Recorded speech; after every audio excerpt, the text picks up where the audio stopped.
My name is Donna Crompton. I am the practice administrator for Carolina Heart Specialist in Lancaster, South Carolina. I was a executive director, department administrator for Cornell Medical College in Manhattan for 12 years, and I've been here for 2 years. We've been using VidiStar since January 2012, but it was a negotiation that lasted about 6 months before we actually went live. The reason that we chose VidiStar, because we interviewed several different companies, was the simplicity of the product.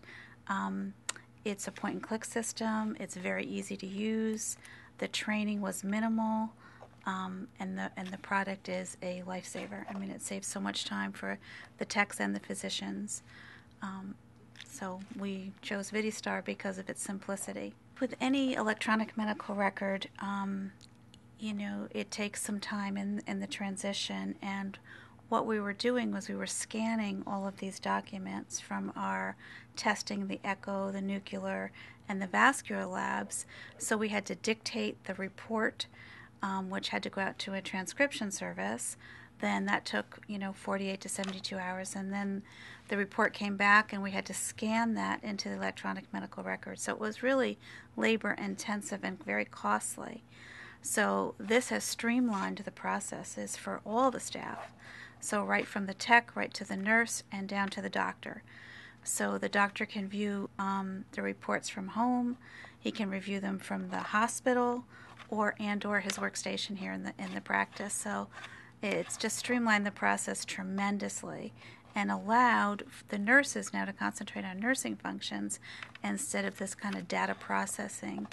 The VidiStar product, along with its simplicity, was very reasonably priced, and we were going to save in transcription cost in 1 year what it actually almost cost us to purchase VidiStar.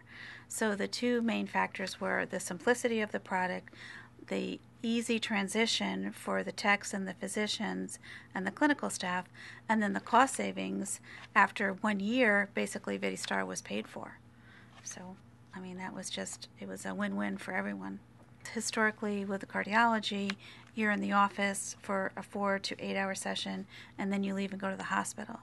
So the fact that the physicians can view these, because we have a very large lab, so the fact that they can do this at home or in the hospital has been such a time saver for these physicians that it's really increased their quality of life. I would definitely recommend VidiStar to any hospital. Actually, we're trying to get it into our local hospital right now so that the doctors can view their scans over there. So without hesitation, I would recommend VidiStar to anyone and would be glad to be a reference for that process for anyone that's interested as well.